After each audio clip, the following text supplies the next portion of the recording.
Eso, ese es el sentido de la antífona. El pueblo como que va respondiendo y al mismo tiempo se va integrando en este ritmo poético del salmo con la antífona, que si es leída, la repite, y si es cantada, la canta, ¿no? Y por supuesto no es lo mismo cuando la antífona es leída que cuando la antífona es cantada. No es lo mismo que quiere decir el lector o el que proclama el salmo o el que hace el canto, crea una relación distinta cuando la antífona se canta, porque él mismo la canta, ¿no? Yo leo una estrofa y canto la antífona para animar a que la gente lo cante, ¿sí?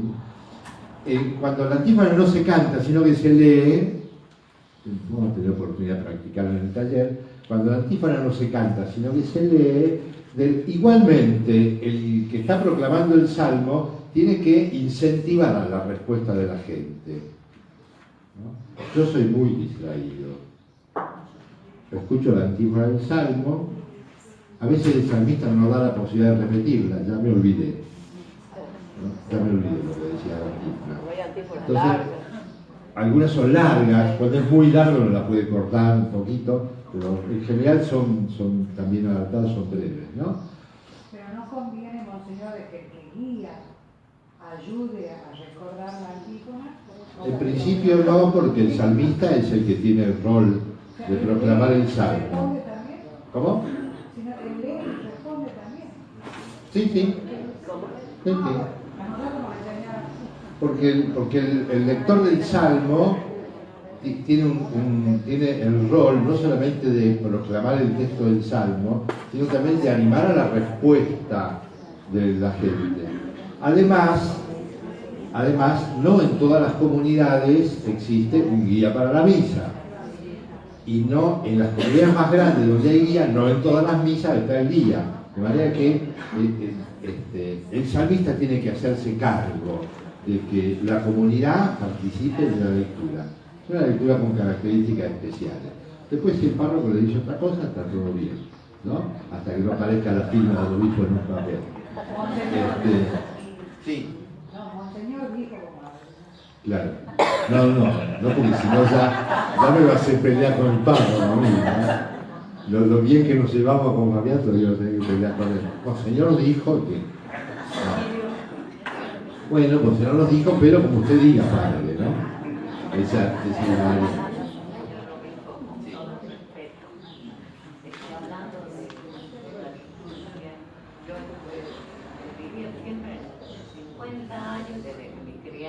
Más he vivido en el campo. Antes los padres nos enseñaban el Padre Nuestro, todo lo que era necesario para la comunión. Cuando yo ya tenía como 40 años, ya con hijos, hablé de unas pequeñas hermanas de María, de las pequeñas hermanas de María, que llegó en Arcadia y el Padre nos ha hablado para que vaya, visite la casa con todo linda, porque ellos llevaban un bolsito chiquito, nada más. Era como si Dios la ha mandado para que hagan lo que le ha dicho a los discípulos también. Eso tenía que yo todos los días leer, meditar, saborear la palabra de Dios. Yo lo he aprendido. Le doy ejemplo a mis hijos, a mis nietos. Les doy ejemplo. Tengo nietas de 7 años y bisnieta y le enseño. Y ella, la bisnieta me hace caso más que la madre.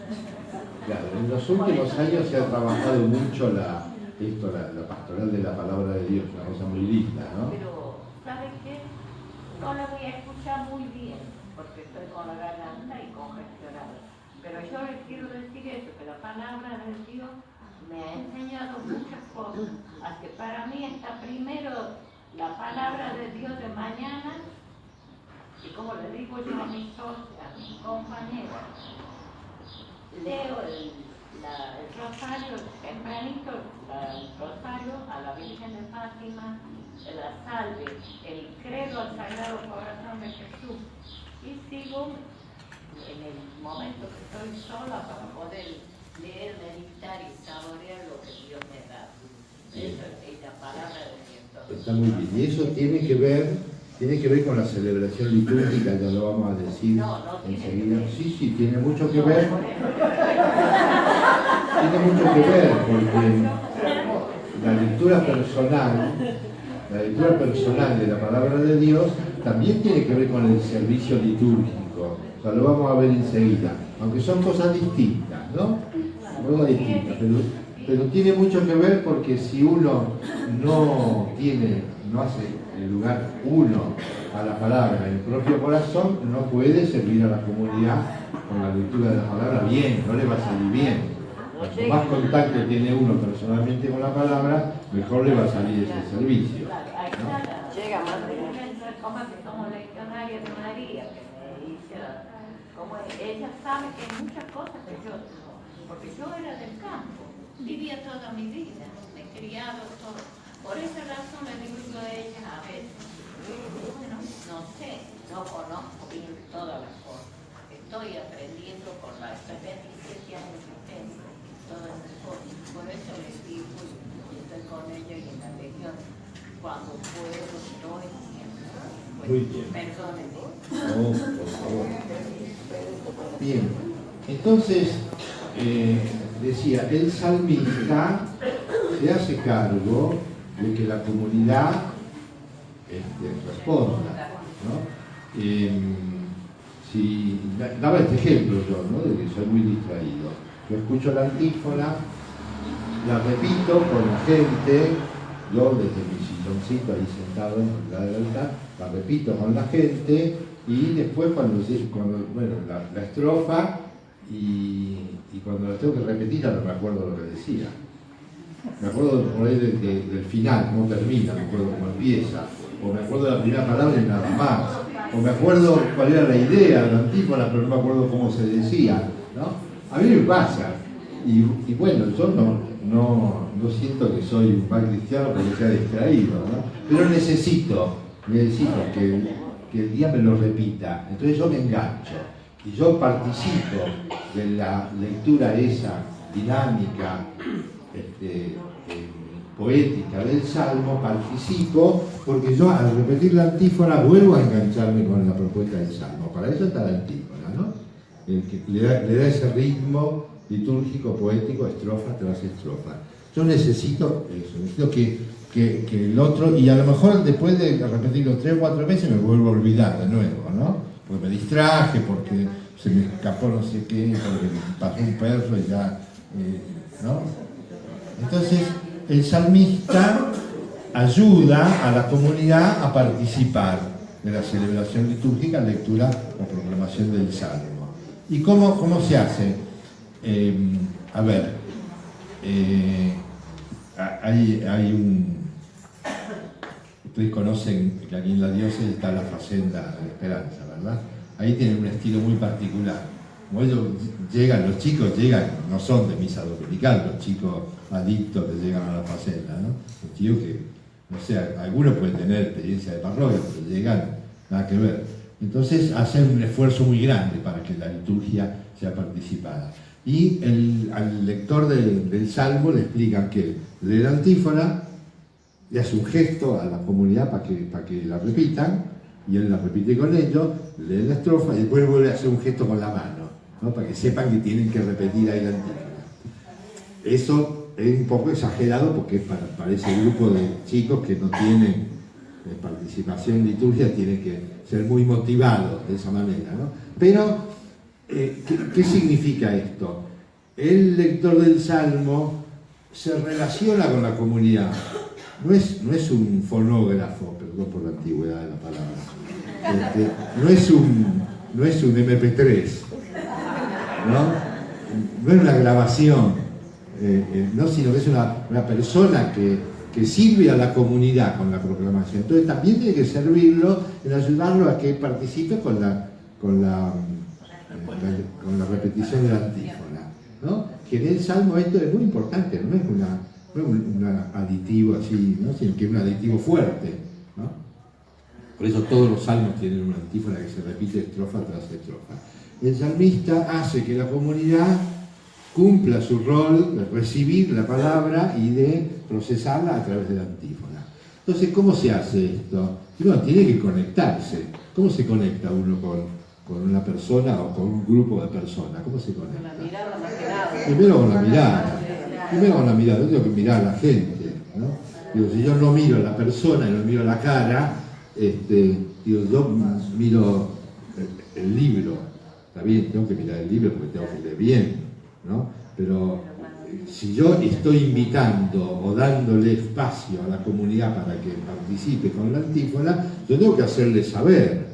A veces los salmos a veces son fáciles, tienen todas las estrofas 4 versos. Hay otro que tiene una de 4, una de 5, una de 3, una de 6, una de 7, y la gente, ¿qué hace? No puede saber, ¿no? Entonces el ritmo, por ejemplo, el ritmo poético de los salmos no es como el ritmo de las poesías nuestras, ¿no? Que es muy fácil de saber qué viene, ¿no? Sino que es un ritmo distinto. Entonces, ¿qué hace? Uno tiene que mirar a la gente, ¿no? Yo los miro y se dan cuenta que tienen que repetir la antífona, ¿no? No necesito hacerle ahora, ¿no? Y tampoco necesito decirle ahora repetimos, ¿no? Porque la gente que se acordaba de la antífona ya empezó a decirla. Entonces ya unos empezaron primero, otros empiezan después. No hace falta. El guía puede ayudar también, sí, por supuesto, ¿no? Pero cuando el salmista es el que lleva el protagonismo de la proclamación, el guía está en segundo lugar, ¿no? El guía acompaña, su palabra, su voz también anima a la comunidad, ¿no? Por supuesto, ¿no? Depende, pero, señor, de la parroquia, de las costumbres. Depende de las costumbres de la parroquia, pero el tema es que el que proclama el salmo está primero que el guía, ¿no? Es el rol fuerte, digamos, el guía acompaña, ¿no? Anima, y puede ser que tanto la palabra del guía puede hacer que la gente, si el salmista no se conecta bien con la gente o la comunidad, el espacio es tan grande que nadie lo ve, ¿no? La palabra del guía puede ayudar a que la gente perciba, ahora decimos la antífona, ¿no? Sin necesidad de decirle, ahora repetimos, y algunos lo hacen complicado, es ahora todos juntos vamos a repetir la antífona. Ya la dijeron, la mitad la dijo ya cuando él termina de anunciarla, la otra mitad la dice después. Entonces, esas cosas importantes, ¿ve? Uno no se da cuenta muchas veces, a lo mejor tan comprometido con el servicio litúrgico que no se da cuenta de cómo lo ve la gente y cómo lo escucha la gente. Como yo nunca proclamo el salmo porque siempre hay un lector, entonces yo lo escucho, me doy cuenta de lo que me pasa a mí, que en ese momento soy asamblea, escuchando y repitiendo la antífona, me doy cuenta de lo que le pasa a la gente, yo miro a la gente, la gente no repite la antífona, a veces los lectores se enojan, más los guías que los lectores, ¿no? Pero la gente no repite. Las misas, por ejemplo, para difuntos, que la gente va una vez exclusivamente para, claro, no sabe, misa, entonces eso es más difícil de que la gente responda. Es más difícil, sí. Pero siempre el servidor es el que tiene que hacerse cargo del problema, ¿no? Pero la gente no repite, entonces vamos a decir, ahora repetimos. No, la gente se engancha, si uno lo hace bien, la gente se engancha, ¿no? Pero si es una comunidad chica, yo levanto la vista del libro, lo miro a la cara, empiezo la antífona, la gente se va a enganchar conmigo. Si es un espacio muy grande, que es donde aparece la necesidad del guía, ¿no? Que apoya al salmista, pero el salmista es el que está prestando el servicio en ese momento, ¿no? Entonces, esto es una cosa muy práctica, ¿no? Y que hay que lograr hacerlo también para que uno no se ponga, porque a veces el lector se pone mal, la gente no contesta. Padre Obispo, también hay muchos salmos muy conocidos, por ejemplo, como el Salmo 22, el Señor es mi pastor, eso lo podemos cantar. Se puede cantar el Salmo entero. Magnífica de la Virgen. También. Son muy conocidos por la gente. Y tienen melodías conocidas. Claro, eso es verdad, justamente porque eso tiene que ver con el estilo literario o el género literario del Salmo, que es poesía, ¿no? Y que además en la tradición de Israel, de donde nosotros recibimos esto, en las liturgias de Israel se cantaban los salmos, ¿no? Tiene música, inclusive si uno lee los textos originales de los salmos, muchos empiezan con una indicación para el director del coro, ¿no? Quiere decir que había música y canto en los salmos, ¿no? Entonces todo lo que se puede hacer en ese sentido es bueno, incluir canto. Inclusive así no haya coro, la gente lo conoce, la antífona de Tal cual. esos salmos conocidos, Tal y la cual. gente lo canta con alegría. Tal cual. El Señor es mi pastor, nada me puede faltar, tu palabra, Señor, ¿no? Tu palabra me da vida, ¿no? Hay algunas que son antífonas, lo que han sido además creadas como antífonas por artistas. Yo citaba el tema del libro del padre Catena de los salmos, que cada salmo él le pone música al salmo, pero además propone una antífona cantada fácil de estas que son pegadizas y la gente la hace, ¿no? Entonces el lector del salmo tiene que hacerse cargo de que la comunidad comparta con él por medio de la antífona, no molestándose, no retándolo, no haciéndole señas demasiado, ¿no? Sino motivando esto, ¿no? Con la mirada uno ya hace que la gente reaccione. O, como decía, si el espacio litúrgico es tan grande que la gente del fondo ni se entera de la mirada del lector, el guía le da una manito.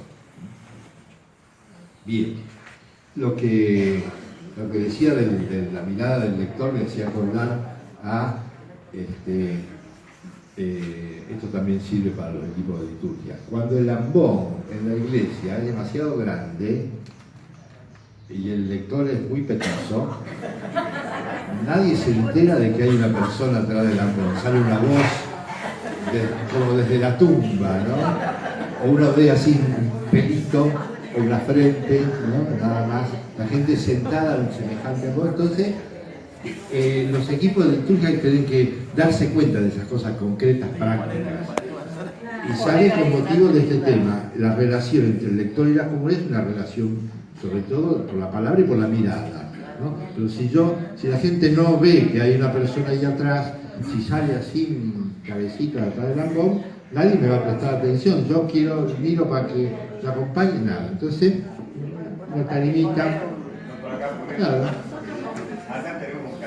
Un cajoncito, claro, al petizo le sacan el cajoncito, ¿no? Y cuando el ambón es demasiado grande, yo hay veces que leo del ambón, el me corro a un costado, porque por lo menos la relación entre el servidor de la liturgia de la palabra y la comunidad tiene que ver con esto, ¿no? Con que me ven, también tiene que ver con esto, ¿no? Entonces, tener el cajoncito ahí para los petizos está bueno. Padre, ¿y los niños pueden participar de la lectura? ¿Cómo? ¿Los niños pueden participar de la lectura? Ya vamos a hablar un poquitito de eso enseguida. ¿Cómo elegir los lectores? ¿Sí? Si me espera un minutito, digamos ahí. Después del salmo, o después de la segunda lectura, cuando hay segunda lectura, viene la aleluya, ¿verdad? Que también es una cosa especial dentro de la liturgia de la palabra. Normalmente el aleluya es un canto, aleluya, un versículo de algún texto de la Biblia que prepara para recibir la lectura del Evangelio, y otro canto del aleluya. El aleluya es la alegría, la alabanza a Dios, ¿no? Que quiere anunciar y preparar el corazón para la alegría del Evangelio, ¿no? Evangelii Gaudi, ya que estamos, le damos una manito al Papa. La alegría del Evangelio, ¿no? El aleluya significa eso, la alegría del Evangelio. Y el versículo, a veces, casi siempre, desde el tomado de la Biblia, a veces no, pero casi siempre sí, es importante que ese versículo aparezca, porque está elegido especialmente en relación con el Evangelio. Prepara o anticipa la palabra de Jesús en el Evangelio, tiene una relación siempre. Entonces es importante, a veces se han elaborado cantos de aleluya con versículos incluidos, pero son versículos que no tienen nada que ver con el Evangelio del día, ¿no? Entonces, uno puede elegirlos cuando tiene algo que ver, o elegirlos cuando se parece, por lo menos, la misma idea que el versículo que propone el texto, el libro litúrgico del Aleluya, ¿no? Qué importante que es que se cante el Aleluya, un versículo, ¿no? Porque a veces no tiene música, pero siempre hay un canto de Aleluya para compartir con la gente, ¿no? Y es esto, Aleluya es un canto de alabanza y una expresión de alegría.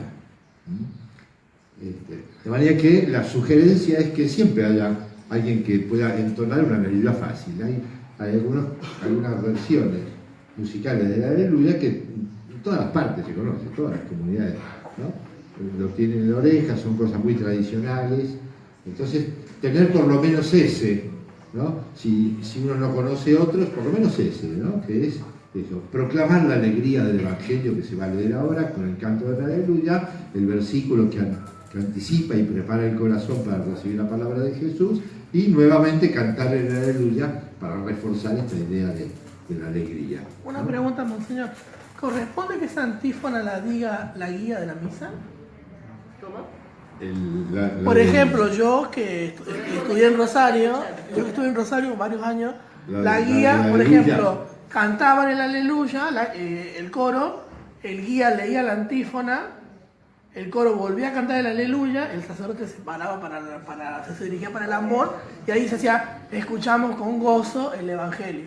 O por ejemplo, en la oración colecta, que el sacerdote dice oremos, el guía hacía una idea fuerza, y ahí recién venía la oración propia que hacía el sacerdote. Bueno, ese harina de otro costal lo de la oración, pero sí lo del Aleluya.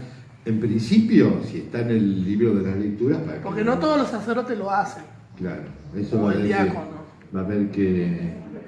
Yo digo, tenemos acá, que instruirnos también nosotros para... Acá no se hace eso, yo digo lo que yo he visto en otras Pero, diócesis. por ejemplo, en otros lugares. hay el versículo de la Aleluya no está previsto que lo lea el sacerdote, ¿no? No dice quién lo tiene que leer, me parece que no dice el libro, lo podemos estudiar. Pero en principio no es un texto presidencial que el sacerdote tiene que proclamarlo necesariamente, sino que supuestamente la comunidad, alguien de la comunidad, o el mismo que leyó el Salmo, o el mismo que leyó la segunda lectura, u otro, o si no está previsto que ninguno de los lectores lo haga, lo puede hacer el guía de la misa, si hay, ¿no? De manera que no se desperdicie eso que es aparentemente un detalle insignificante, pero en realidad todo es importante en la liturgia, ¿no? Entonces, esto es porque ese versículo de la Aleluya, como digo, prepara el corazón y a veces anticipa el mensaje del Evangelio, ¿no?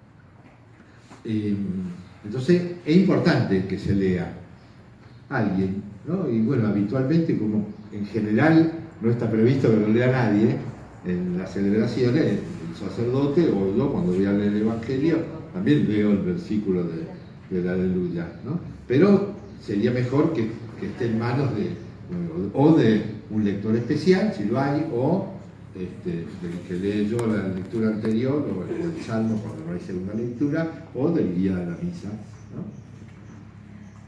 Bien, seguimos avanzando, vamos a el Aleluya. En proclamación, la lectura de la palabra de Dios en la celebración litúrgica se la llama proclamación. ¿Por qué? Esta palabra, bueno, nadie nos explicó bien qué es proclamación, pero quiere decir que es algo especial, que no es solamente una lectura, ¿no? No es que yo, por ejemplo, como el noticioso que tiene la computadora y lee las noticias, ¿no? Puede ser puede leer bien, mal, más o menos, aburrido, comprometido, ¿no? Puede hacerle comentarios, no es lo mismo, ¿no? Pero la proclamación es algo que, primero, un respeto muy grande por el mensaje de la palabra, ¿no? Yo no puedo cargarle mi subjetividad a la palabra, tengo que descubrir qué es lo que la palabra me propone para poder proclamarlo, para dejarlo entrar en mi corazón. Yo creo que la proclamación es esto, una lectura que parte del corazón y llega al corazón, una comunicación así. Entonces, tiene sus características propias. Por ejemplo, esta, ¿no? Para proclamar la palabra de Dios, no solo leerla, yo tengo que haber incorporado esa palabra de Dios en mi corazón. Tengo que haberla comprendido, tengo que haberla incorporado en mi corazón. Tengo que decirla con un respeto muy grande por el mensaje contenido objetivamente en el texto. Tengo que decirlo de tal manera que llegue al corazón de la gente. Que no quiere decir esto una cosa de una oratoria sofisticada o artística, no es eso, ¿no? Que son distintas maneras de leer, ¿no? En un taller literario uno lee de una manera. Cuando uno esta propuesta de la lectura para los chicos, ¿no? Se juntan, alguien lee un cuento, es otra manera de leer.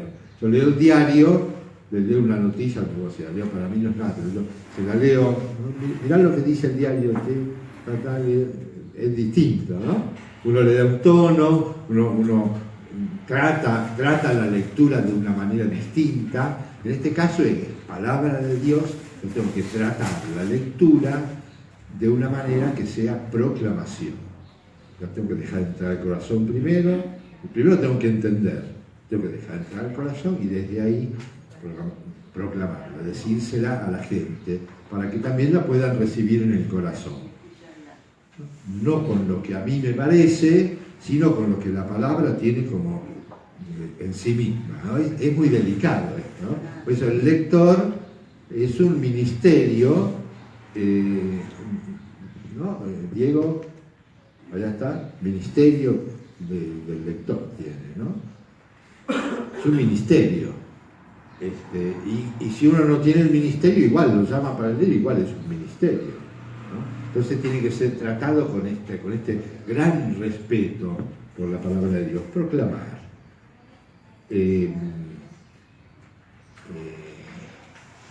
Tengo que decirlo de tal manera que me escuche Mario, que está allá al fondo en la última fila, o Diego, que está allá contra la pared. Yo tengo que lograr que la palabra la escuche el último. Si yo miro solamente a los de la primera fila, les voy a hablar en un tono más íntimo, ¿no? Si yo miro al de la última fila, voy a hablar fuerte para que la palabra llegue al final, aunque tenga micrófono y no necesite mirar al del fondo, igual, sale distinta la voz, ¿no? Entonces la palabra tiene que abarcar a toda la comunidad y por lo tanto proclamarla quiere decir se la digo a todos, desde la primera, segunda, tercera, cuarta, quinta fila, 10ª, 20ª, 50ª del fondo, y si es en un lugar abierto con 2000 personas, pues sí, yo tengo que lograr que esta palabra llegue al fondo de la comunidad, allá, que está más lejos, ¿no? Que también es una periferia, utilizando la palabra de Rama, ¿no? Entonces, eso es parte de proclamar, tener en cuenta al de que está en el fondo, en la última fila. Porque si yo miro al que está, lo tengo en cuenta el último, el primero también está comprendido, no queda nadie afuera. En cambio, si yo trabajo para el primero, pueden quedar afuera un montón de los que están más atrás. Leído con unción, es una cosa solemne, no una cosa afectada, no es una lectura afectada, sino solemne, quiere decir respetuosa, ¿no? Dándole importancia a cada una de las palabras, la importancia que tiene cada una de las palabras en la lectura. Bien, y como uno cuando lee para los demás siempre subraya algo, le pone tono porque es lo que a mí me impactó, tengo que ser muy cuidadoso de no hacerlos tan subjetivos, ¿no? Por eso es que tengo que primero comprender la palabra de Dios. ¿Qué nos está diciendo? ¿Qué nos quiere decir Dios con esto? No que me gustó a mí, entonces yo a eso le pongo todo le cargo todas las tintas de esa frase, ¿no? Sino lo que verdaderamente Dios nos quiere decir, eso es lo que yo tengo que transmitir. Y por lo tanto, tengo que conocerla y tengo que ponerle el énfasis en las cosas centrales del mensaje, no de mi parecer, sino del mensaje de Dios. Todo eso es proclamación. una palabrita sobre la oración de los fieles, también forma parte de la liturgia de la palabra, la oración de los fieles. En general, bueno, hay indicaciones, hay muchos esquemas que se pueden usar. Me parece que hay que tener en cuenta algunos detalles prácticos, concretos, que ayuden. Mirado, ustedes pónganse en la gente que está sentada en la fila ahí, en la misa, pónganse en ese lugar, ¿no? Yo me pongo en ese lugar cuando escucho las intenciones de la oración de los fieles, me pongo en ese lugar. El esquema de la oración de los fieles es: el presidente hace una presentación, una invitación a orar. Eso no es tarea del guía, aunque esté escrito, a veces está escrito, ¿no?, que el guía diga, no, la invitación a orar es del presidente de la celebración. El guía, a cada intención respondemos, primera observación, son intenciones, no son invocaciones en la oración de los fieles, sino que son intenciones. Por lo tanto, yo invito a cada intención, no a cada invocación. Invocación que es otra cosa, ¿no?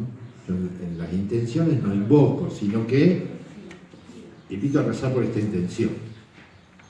¿Puedo dar un pequeño ejemplo? ¿Sí? Así, invocar y pedir.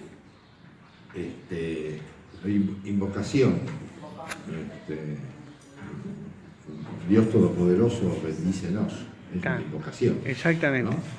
En cambio, pedimos para que en la comunidad haya... Bien, gracias. Es para sacar la duda. Claro, exactamente.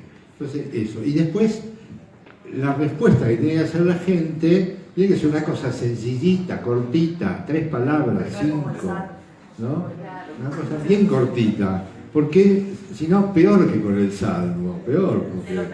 Porque el Salmo, claro, te lo pedimos, Señor, eso, que la gente tiene que involucrarse en las peticiones. ¿Cómo se involucra? Con una palabra, 2, ¿no? O con a veces se lo canta, ¿no? Entonces, algo que diga que están pidiendo, ¿no? La petición tiene que tener también algo que ver con, por ejemplo, con el Evangelio. Ya llegamos al tema de las intenciones, ¿no? Entonces esto, a veces los mismos libros que proponen esquemas de oración de los fieles tienen una respuesta de la comunidad que nadie se da acuerda. Ustedes fíjense en la gente. Si la gente, a ver, algo que va bien, participa, está todo bien. Cuando la gente duda, se atora, dice una palabra y se calla otra, entonces no está todo bien, ¿no? Entonces hay que elegir cosas, y si uno tiene que cambiar lo que está en el librito, tal, no son libros litúrgicos los de la oración de los fieles, ¿no? Son ayudas. Entonces yo lo cambio, lo achico, o digo simplemente te lo pedimos, Señor, qué sé yo, ¿no? Te rogamos, Señor. En esto hay que tener muy en cuenta esto. La gente en la oración de los fieles necesita esto, participar de las intenciones con una aclamación que exprese que todos están pidiendo lo mismo. Eso es lo que expresa esta respuesta. Todos estamos pidiendo esto, ¿no? Bien. Las intenciones de la oración de los fieles y tienen que ser de contenido. Los libros litúrgicos dan indicaciones sobre eso. Tiene que haber pedido por el Papa, por la Iglesia en general, por la comunidad. Puede haber una intención que tenga que ver con las lecturas de la palabra de Dios, pero tiene que ser muy general porque engancha o no engancha con la homilía, ¿no? Entonces hay que ser en eso. Si hay una situación particular de la comunidad local o de la comunidad grande o del país, uno puede incluir una intención que pida por eso. Tienen que ser cortitas, porque si no llega al final, a mí me pasa, ¿no? Yo que soy distraído, cuando son largas, llega al final, yo no sé cómo empezó. Claro, no me acuerdo qué pedía, porque daban vueltas y frases esas subordinadas unas a otras, ¿no? Uno pone 3 o 4 intenciones en una, son como 5 renglones. ¿Y cuál era la intención de las 4 frases que uno escucha? ¿Cuál era? No, tiene que ser algo simple, directa, que la gente pesque la idea y se involucre en el pedido. Eso es, ¿no? O sea, la oración de los fieles no es otra homilía, una homilía en otro género literario, no es eso, no es una meditación, no son reflexiones, es una invitación a rezar por cosas, por intenciones. A veces, Monseñor, vienen largas en el libro, que se lee Sí, larga. sí. Sí. Son libros, bueno, que los hacen para ayuda, pero a veces no ayudan, ¿no? Entonces uno tiene que tener ese criterio. Mejor cortito, mejor sencillito. Si la idea es linda, por ahí yo digo el primer renglón, la primera idea. O agarro la idea central y la digo cortita, ¿no? Es preferible que uno se equivoque por corto y no por largo en esto, ¿no? Claro, no tiene la categoría de una lectura de la palabra, ¿no? Son intenciones, de eso se trata, la palabra lo dice, son intenciones. Todos pedimos, todos rezamos por estas intenciones. Entonces, que la gente pesque rápidamente, la gente tiene que pescar de un vistazo, diríamos, que no es la vista sino el oído, pero tiene que ser así un flash, ¿no? Que diga, ¿no? Que explique más. Sí, las explicaciones por lo general distraen de la intención y a veces confunden. Uno explica y dice porque la comunidad y no sé qué, y que después porque escuchamos el otro día en la radio no sé qué, entonces y ya la gente no sabe si tiene que decir te lo pedimos Señor o aleluya, ¿no? Entonces tiene que ser el género literario de la oración de los fieles es así, simple, sencillo, cortito, y también la respuesta como la respuesta del Salmo, no tiene que animar la respuesta, mirarlos, ¿no? Un pequeño silencio o inicia la respuesta a uno mismo, si la gente no tiene esa iniciativa rápida, uno también puede animar la respuesta. No es responder en el lugar de la gente, sino animar la respuesta de la gente, ¿no? No es lo mismo. Si yo lo digo en un tono, como diciendo ustedes no responden, respondo yo, no es eso, sino yo animo, anticipo, acompaño, ¿no? Digo para que la gente se involucre. Ese tiene que ser el resultado. Y como en tantas cosas prácticas, la verdad está en el resultado. Si el resultado es bueno, hicimos las cosas bien. Si el resultado no es bueno, no es la gente que se equivocó, hicimos las cosas mal, ¿no? O sea, el dirigente, el agente de pastoral, el ministro, se tiene que hacer cargo del resultado. Si no resulta, yo tengo que modificar algo, no la gente tiene que modificar algo, ¿no? Bien. Llegamos a... ¿Tienen 10 minutos más? ¿Sí? Bien. ¿Cómo elegir y preparar a los lectores? Ahí viene, ¿no? Que es el drama de tantas celebraciones. La mayoría de las celebraciones, por no decir todas, la gente que está involucrada en la liturgia, inclusive a veces el cura, que es el único que se da una mano a sí mismo para esto, ¿cómo hago para conseguir un lector? No hay nadie. Yo busco los que vienen, los que leen siempre, no están. ¿Cómo hago? ¿No? Es un problema. No sé si tendrá solución definitiva, pero hay que ir avanzando, ¿no? ¿Cómo elijo y cómo preparo a los lectores? Porque no solamente se trata de elegir, sino de ayudar al lector a que lo haga bien. Entonces, aquí viene alguna de las preguntas, si los chicos y los niños puede ser, ¿no? Pero el ambón, el lugar de la lectura, no es un lugar de participación para que la gente diga yo participo de la celebración. Es un lugar de servicio. El lector es un servidor de la comunidad en la proclamación de la palabra. Y por lo tanto, a mí se me hincha la vena del cuello algunas veces en las celebraciones. Por ejemplo, el Te Deum también es una celebración, tiene liturgia de la palabra. Lo invitan al intendente. ¿Por qué? Si él no es un agente pastoral de la comunidad, no es un lector de la comunidad. ¿Por qué? No para que participe, participa estando ahí, respondiendo, escuchando, cantando, respondiendo a la oración de los fieles, así participa, como todo el mundo, ¿no? No es un lugar de participación el ambón. Me ponen la vena así por el tema de la política, ¿no? Claro. Pero en otros casos lo mismo. Por ejemplo, los niños, el día de la confirmación o de la primera comunión, el niñito que se va a confirmar al leer, nervioso, por más que se haya preparado, nervioso, escondido atrás del ambón, porque si no es un petizo, ¿no? No se lo ve, apenas lo escuchan, lo único que ven es que llega a Ambón y pues vamos, se va, pero en la programación nada, no existe el lector, está escondido ahí atrás. Ya ahí empezamos mal. El niño que tiene que vivir la celebración con intensidad se pasa toda la primera parte de la misa pensando en que tiene que leer y nervioso. Y cuando pasa a leer se equivoca, en general, hay algunos que leen bien, pero en general se equivocan, dicen malas palabras, no le pueden poner énfasis a la lectura, no saben, no tienen experiencia, ¿no? Tienen que hacer un camino. Entonces uno tiene que elegir gente que sepa hacerlo, no tiene que ir viendo, uno va visteando y sabe, hay gente que sabe. ¿Sí? En el tema de la comunión, ¿sí? O la participación de los niños en misa. En nuestra parroquia tenemos los primeros domingos de cada mes la misa de niños. Ajá. ¿Sí? Donde son partícipes los niños, ¿sí? Los que Sí. dan el servicio en todo. Y con respecto a lo que usted decía del tema de las comuniones, a nosotros dentro de 2 semanas toca comunión en nuestra parroquia. Sí.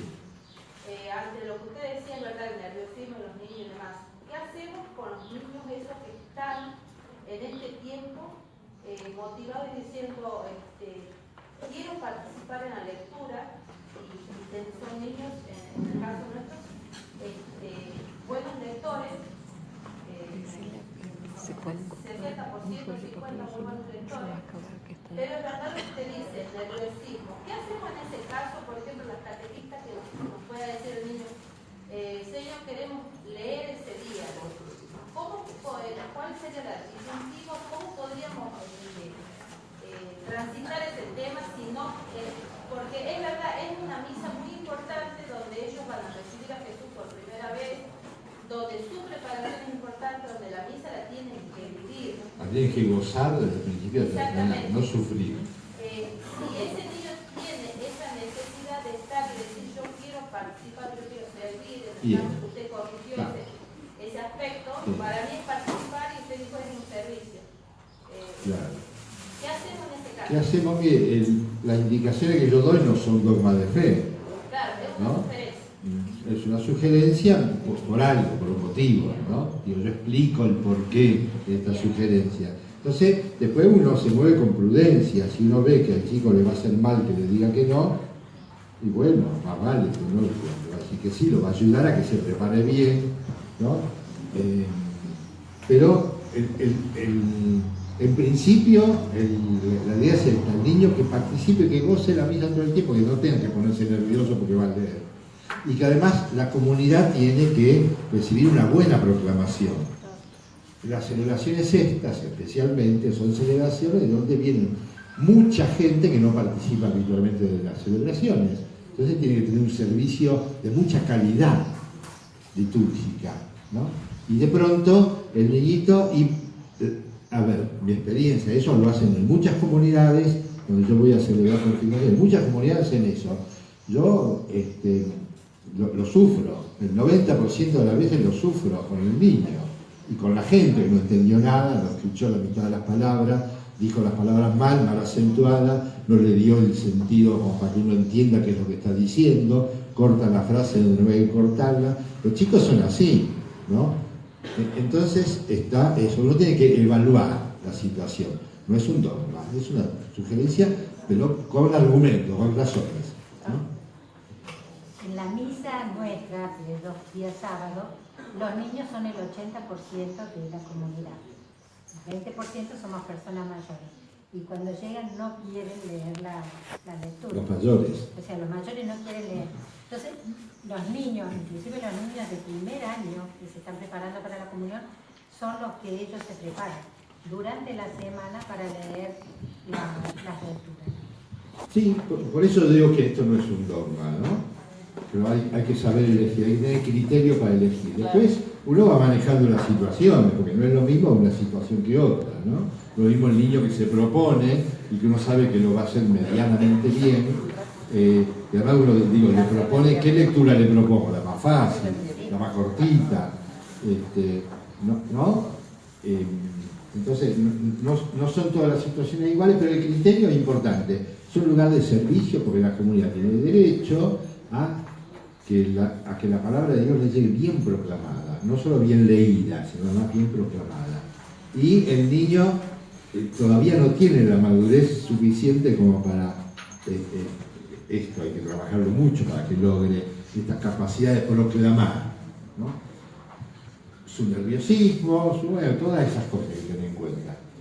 En la catedral se dictaron cursos de lectores, que la intención es que se siga, que maestras después van a avanzar, que quieran sumar. Bien, está bueno, son experiencias importantes, sería bueno poder compartir el material que han utilizado. Nosotros hoy vamos a hacer al final, al cierre, un pequeño, el taller va a ser un pequeño curso de lectores, en un estilo especial, ¿no? Que es lo que vamos a proponer. Es bueno, padre, los lectores ¿Cómo?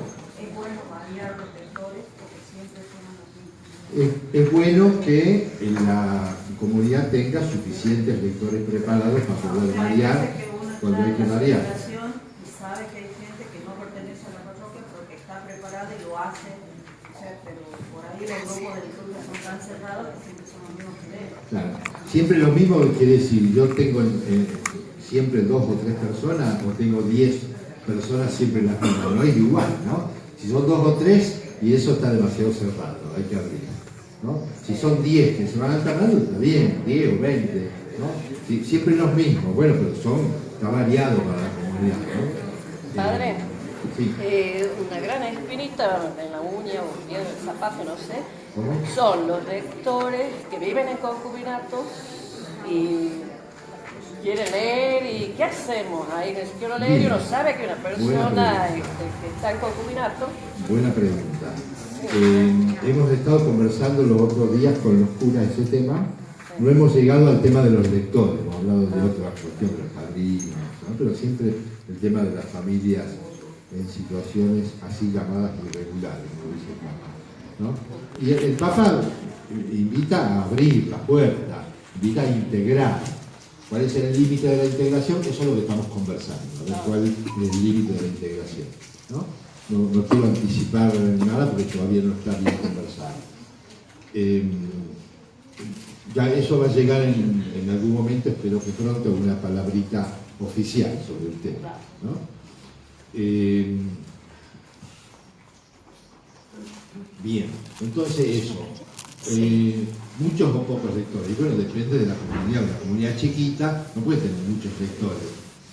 Una comunidad chiquita, de la gente que participa habitualmente, puede ser que haya 2 o 3 que se animen, que son capaces de hacerlo bien, pueden brindar este servicio, pueden ejercer este ministerio correctamente, ¿no? Entonces, una comunidad grande es más fácil, la catedral, ¿no? Un curso para los lectores, ¿no? La comunidad grande tiene otras posibilidades, más gente. A nosotros siempre los sacerdotes que nos instruían anteriormente nos decían que tenemos que hacer tomar conciencia a los lectores de lo que está proclamando, por ejemplo, la lectura o el salmo, y nosotros saber que esas personas están en representación de la palabra de Dios. Entonces, por eso uno tiene que buscar eso. Por eso el tema de la formación de los lectores, ¿no? Por eso el tallercito que vamos a hacer después, en esa dirección de la formación. ¿Cómo elegir y preparar los lectores? Entonces, primero, cómo elegir es esto. Después hay que manejarlo con la realidad, ¿no? Uno no puede decir dogma. Los lectores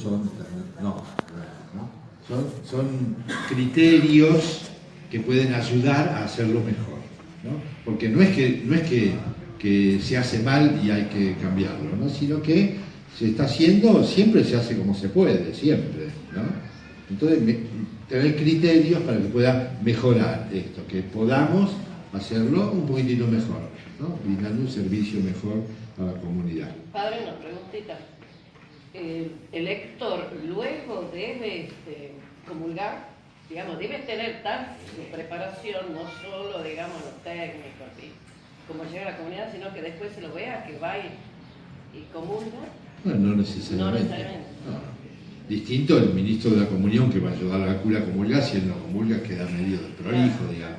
Tampoco es un dogma esto, pero digo, es desprolijo, ¿no? Como que ¿quién me va a dar comunión? ¿Cómo es esto? La gente se va a confundir, ¿no? Pero no es lo mismo el lector, como el monaguillo, como el cura. El cura tiene que comulgar si celebra la misa, ¿no? El diácono, ¿cómo no va a comulgar el diácono, no? Es otro rol y que se identifica de otra manera. Bien, gracias por la pregunta. Importancia de la preparación, bueno, ya hemos dicho que es importante, ¿no? Sí. ¿Ah? Sí, señora. Con respecto al tema de las lecturas, ¿sí? Aquí la señora preguntó si el lector, ¿sí? Tiene que pasar a comunicar, y usted dijo no necesariamente, ¿sí? Ahora va la pregunta. Tengo matrimonio, ¿sí? Con mi hija en la catequesis, no, parejas irregulares, no están casados, ¿sí? Esa familia constituida, no el papá, mamá, el sacramento, ¿sí? ¿Participa en la lectura? Eso me preguntaba recién aquí. Eso preguntó, le hago más específica. Concubinato. Sí, entiendo. ¿Participamos en la lectura?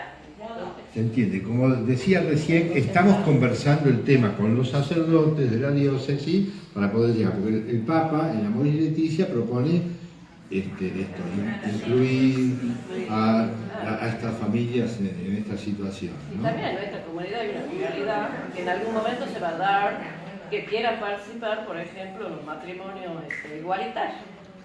Sí, ¿no? por eso. O sea, entonces en algún momento tenemos que tener un criterio, claro, pero todavía no lo hemos elaborado el criterio, si sí o si no. Está en conversación, ¿no? Porque el Papa propone esto, integrar. Entonces, ¿cuál es el límite de la integración? Integrar hasta dónde, o todo, o nada, o algo así, o no. Entonces queremos encontrar criterios que nos ayuden a tomar una buena decisión al respecto. Por ejemplo, sí. En este caso específico, esa pareja que es irregular es la que tiene el 90% de la asistencia en la formación de su hijo durante 2 años. Sí. Y el matrimonio bien constituido, como la iglesia lo manda, fue a 2 encuentros. Por eso. Ese es el criterio. No, tampoco hay que plantearlo del todo así. Se da de todo, ¿no? Como dice el dicho, hay de todo en la viña del Señor. También uva. Los que participan en la asamblea claro. hay que ver qué comunidad estamos. La idea, fíjense, la idea que propone el Papa, la idea que propone el Papa en Amor y Leticia es que hay que encontrar cuál es la mirada correcta sobre estas realidades, ¿no? Él dice, hay que mirar con misericordia, ¿no? Todo en función de eso, que no quiere decir, bueno, entonces está todo bien. No es que está todo bien. Lo que está bien, lo que está mal está mal. Eso todo el mundo lo sabe, lo aprende en otro lugar. No hace falta que uno... Pero ampliar la mirada de misericordia para incluir, ¿cuál es la expresión que usa el Papa? No le puede entrar tampoco ni a prohibir que entre al templo, eso va a ser... Claro, por eso. La misa, o sea, la celebración litúrgica, para la celebración litúrgica, a nadie le piden en la puerta un certificado de buena conducta, porque si no, nos quedamos todos afuera. Entonces, pero hay que encontrar criterios que ayuden a ver esto, que lo que le haga bien a la comunidad también, porque prestar un servicio en un ministerio, sea de lector o de lo que sea, tiene que ser para el bien de la comunidad. Entonces hay que ir evaluando estas cosas para tener un criterio. Hasta aquí incluir y hasta aquí no. Sí, me estaba por preguntar algo. Creería que ir adaptando de acuerdo a las circunstancias como se va presentando en cada comunidad, porque en cada comunidad no es lo mismo una comunidad, digamos, de la catedral o de otra parroquia, iglesia más grande o capilla. De acuerdo a eso también hay que ir adaptando de acuerdo a poquito cómo se va a ir integrando y formando a la misma vez a la comunidad. Claro. Entonces hay que encontrar criterios para poder elegir bien y hay que encontrar formas para ayudar a que el ministerio se desarrolle bien, porque nadie nace sabiendo. Entonces, preparación. La preparación a largo plazo, esa, como el curso de la catedral, uno tiene que ir ayudando a la gente a poder brindar un buen servicio, los que tengan deseo y voluntad, sientan la vocación de brindar este servicio de la lectura, lo puedan hacer bien, prepararlo. Pero además, en el momento, ¿qué pasa? ¿Podés leer la lectura, por favor? ¿No? ¿Cuál? ¿Qué es? ¿No? Yo en las confirmaciones casi siempre leo el relato del Pentecostés, que tiene de 10 palabras, 9 son difíciles de pronunciar y 3 son impronunciables, ¿no? Entonces ahí a mí esto nos pone un poquito nervioso ver cómo la gente sufre en no poder leer bien. Nabucodonosor, ¿no? Teglastalazar, este es el mejor, ¿no? Teglastalazar. ¿Qué es eso? ¿No? Lectura del libro de autor anónimo, por el Deuteronomio, ¿no? Lectura de la carta de San Pablo a los cristianos de Galicia, ¿no? Son cosas que uno alguna vez el que va mucho a misa alguna vez lo ha escuchado, ¿no? El paralítico, ¿no? Por el paráclito. Y uno no le puede echar la culpa al lector. Si lo llamaron y dijeron, ¿podés leer, por favor? Y él tiene buena voluntad, dice que sí, pero ¿cómo hago para que lea bien? Entonces la preparación inmediata, en el momento. Yo llamo a uno para leer, ¿qué le tengo que decir? Yo cuando voy a celebrar las confirmaciones, en general me vienen, ¿qué lectura vamos a usar? Esta lectura. ¿Quién la va a leer? Yo me tomo trabajo. La va a leer la señora. Bueno, por favor, venga, mire, esta es la lectura, léala, practíquela antes, porque tiene palabras difíciles, se va a encontrar. Entonces yo le asusto un poquito para que diga a ver cuáles son las palabras, ¿no? De 10 veces, de 10 veces 9, los prosélitos se convierten en proselitos, ¿no? Porque es una palabra que uno no usa, entonces, si la lee de improviso, no sabe dónde está el acento. Uno no lee letra por letra, ¿no? Uno lee al montón, digamos, ¿no? El renglón. El mecanismo de la lectura es así. Entonces, yo le tengo que advertir, mire que hay palabras difíciles, ¿no? La Libia Cirenaica es otro, ¿no? En el mismo relato de Pentecostés, ¿no?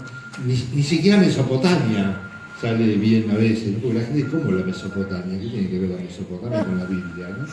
Entonces la persona tiene que, ¿qué le tengo que decir yo? Mire, tiene que leer la lectura primero, pero no solamente la tiene que leer.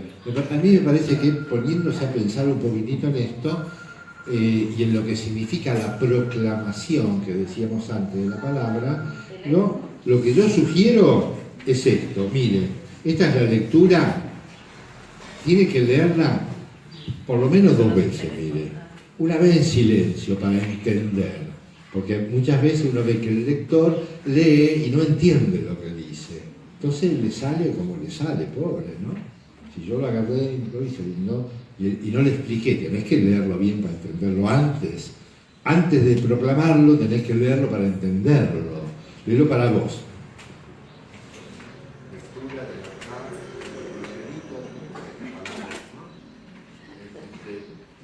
¿Qué tiene que ver una frase con la otra? ¿Qué tiene que ver una frase con la otra? No, eso tiene que ver con el respeto al sentido del texto, una proclamación. Entonces yo necesito hacer una lectura en silencio para mí, para comprender lo que la palabra está diciendo, qué mensaje tiene. La dejo entrar la entiendo, la cabeza, la dejo entrar en el corazón. Y después de haberla leído para mí, de haber entendido, tengo que leerla en voz alta, porque ahí me doy cuenta de cómo, de la manera como tengo que decirlo, ¿no? Cuando yo lo leo en voz alta, voy aplicando esto, ¿no? Proselito o prosélito. Claro, Mesopotamia o qué, Libia qué, ¿no? Cirenaica, Cirenaica era. Libia Cirenaica, lo dice y le va a salir bien. ¿no? Los cristianos de Galicia, no, ¿cómo de Galicia? Esto es muy raro, Galicia, es decir, ¿qué tiene que ver los gallegos con San Pablo? No, de Galacia, ¿no? Entonces, uno lo lee, primero lo lee para entenderlo, después lo lee para descubrirle los secretos de la lectura, como lo digo, ¿no? Entonces tiene que leerlo en voz alta, segunda lectura en voz alta, para escucharse uno, ¿no? Para que lo escuche el cura, que a lo mejor está pensando que va a decir en el sermón, ¿no? Sino, yo me escucho. Monseñor, ¿y es necesario decir lectura? Lo que está escrito. Porque he escuchado yo decir, por ejemplo, uno va a leer dice, de la carta del apóstol San Pablo, no dice lectura. En la proclamación litúrgica uno lee lo que está escrito, por algo dice lectura, ¿no? Igual que algunos le agregan, es palabra. ¿Cómo? Cuando uno lee, tiene que decir lo que está escrito y dice palabra de Dios, y algunos dicen es palabra de Dios. Hay que agregarle palabra a la lectura. Pero, sí, no, sobre todo, a ver, sobre todo el tema es el texto de la Biblia, ¿no? El título es importante para que la gente sepa de dónde lo sacó, ¿no? El texto, esa es la clave, tiene que ser eso, bien preparado para que sea una buena proclamación, que la gente entienda lo que yo estoy diciendo, las palabras que digo, pero al mismo tiempo que la gente entienda el mensaje, por eso yo tengo que leerlo primero para mí, para entender el mensaje y poder proclamarlo bien. Pero además, disculpe, yo pienso que también es muy importante en la misa, por supuesto unos 15 minutos antes que comience, invitar a la gente quien quiere leer. Hay mucha gente que desea leer y no se anima porque dice no, siempre las mismas o no nos eligen. Entonces nosotros tenemos por costumbre en la misa que estamos encargados invitar a la gente para que se acerquen y la puedan repasar y le enseñamos ahí en ese momentito. Y es una manera muy buena de que la gente se siente partícipe en la asamblea, en la celebración. Sí, hay distintos métodos, pero siempre tener en cuenta que el ambón no es un lugar de participación, sino de servicio a la comunidad. Entonces, porque así han entrado mucha gente a seguir después leyendo y reflexionando. También, ¿no? O sea, uno se puede ofrecer, viene la gente y se ofrece a leer, o yo tengo que busco o invito, si soy capaz de darle las indicaciones para que lea bien y no tengo otro lector. Si no tengo otro lector, invito a ver quién quiere.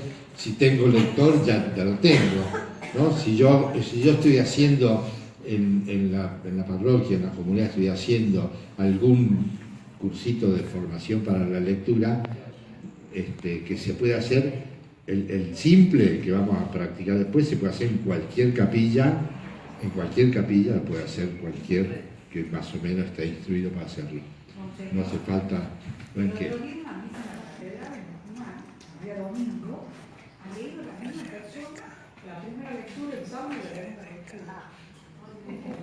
Bueno, a veces pasa, ¿qué va a ser? ¿No? No es el ideal, obvio, ¿no?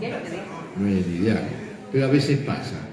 Entonces, cuando pasan esas cosas, nosotros tenemos que aprender. ¿Qué cosa era? Por ejemplo, eso, que un solo lector leyó toda la lectura y el salmo, ¿no? Cuando uno ve que pasa eso, uno desde el lugar de la comunidad, no desde el micrófono, sino del lugar de la comunidad, uno se da más cuenta de las cosas cuando están bien hechas, cuando no. Porque a uno le hace bien o a uno le hace mal. La gente lo percibe así también. Entonces, cuando uno está del lado del micrófono, del lado del altar, uno tiene que prever esto. Y por eso formar a los lectores, a uno le permite tener un grupito de gente que no sabe que va a leer bien. Y que ya sabe que tiene que leer primero en silencio para entender, después leerlo en voz alta para ver cómo le sale. Y además, la otra cosa que hay que tener en cuenta es los signos de puntuación. Qué cosa, ¿no? Terrible. Existen los signos de puntuación, ¿no? Existen las comas, los puntos y comas, los puntos, los acentos, los signos de admiración, los signos de interrogación, ¿no? Existen, no siempre usados de una manera prolija y perfecta en la lectura. A veces también se le escapa al editor alguna coma que se la tragó o que la puso mal, a veces pasa, ¿no? Pero por eso es importante leerlo antes. y fijarse en los signos de puntuación. Si no puede cambiar hasta el sentido. Cambia el sentido. Sí, sí. Un acento mal puesto, por ejemplo, decía uno, el Señor nos dijo que nos amásemos los unos a los otros. Y otro leyó mal y dijo, el Señor nos dijo que nos amasemos los unos a los otros.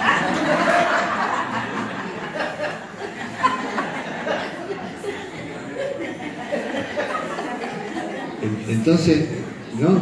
El detalle, si uno no lo leyó para entenderlo, si uno no lo dijo en voz alta, y le puede salir cualquier cosa, ¿no? Entonces, eso, la preparación inmediata, y al lector hay que decirle, mira, haga así. Si yo sé leer, mire, ¿sabe qué? Uno le tiene que dar algo que lo anime a hacerlo, o darle un poco de miedo, o animarlo, según como le sale a uno. Mira, una lecturita para usted, en silencio, en voz baja, para entender lo que dice, y ahí lo va a poder proclamar. Y después, léalo en voz alta, para no encontrarse con una sorpresa cuando lo quiera decir la palabra y no le salga Nabucodonosor, ¿no? Teglaft-Alazar. Tenemos la desgracia de que en aquella época ponían esos nombres, ¿no? Signos de puntuación. Entonces, lo tercero, 3 indicaciones: lectura en silencio, lectura en voz alta, y tener en cuenta los signos de puntuación todos. Y a veces la lectura, el texto escrito, dificulta esto, una primera lectura, ¿no? A veces son frases largas, frases subordinadas o ¿cómo se llaman? Ya no me acuerdo. ¿No? Entre paréntesis o entre guiones, se lee distinto.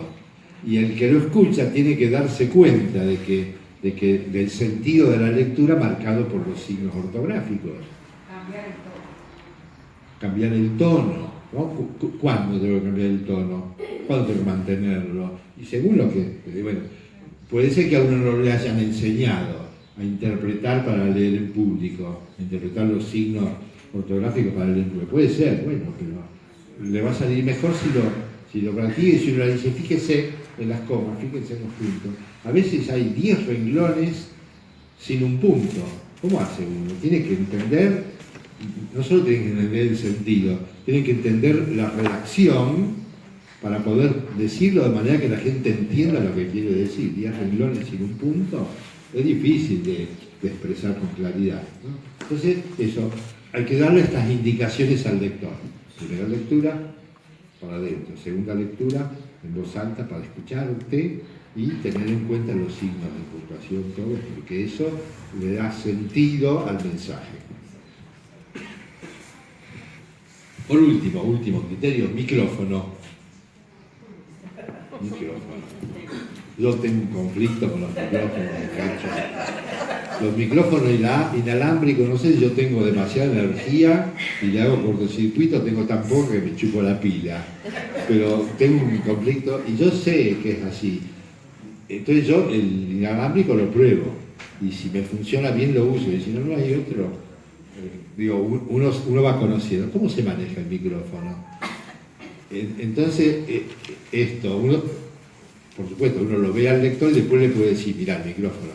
Hay lectores que lo primero que hacen es acomodar el micrófono a su nivel, que está bien, pero después no lo suelta, ¿no? No, la gente no tiene que ver la mano de él ahí, la gente tiene que escuchar la proclamación de la radio. El micrófono no tiene más remedio que estar el micrófono, pero no tiene que uno cortar la comunicación con la gente con su mano, agarrando el micrófono. Por supuesto, si el micrófono no lo suelta y se cae, tiene que tenerlo, como yo ahora, pero eso, entonces, detalles, micrófono.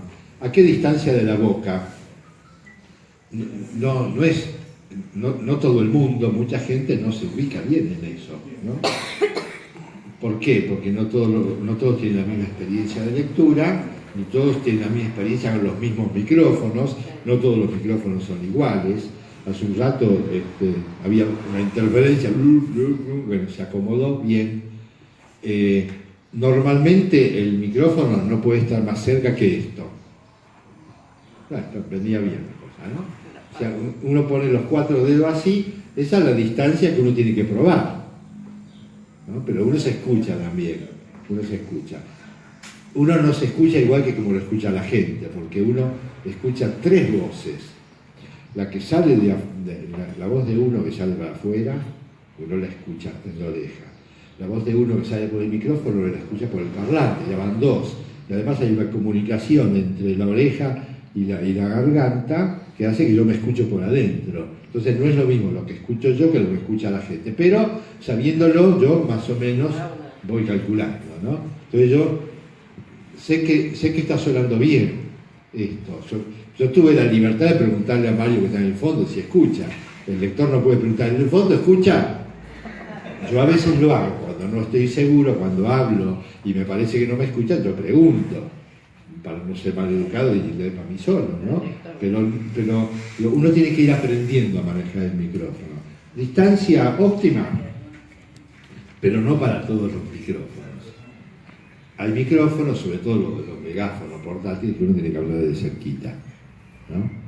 Pero ponérselo así, o más cerca todavía de la boca, es muy complicado, ¿no? Normalmente eso no funciona bien, ¿no?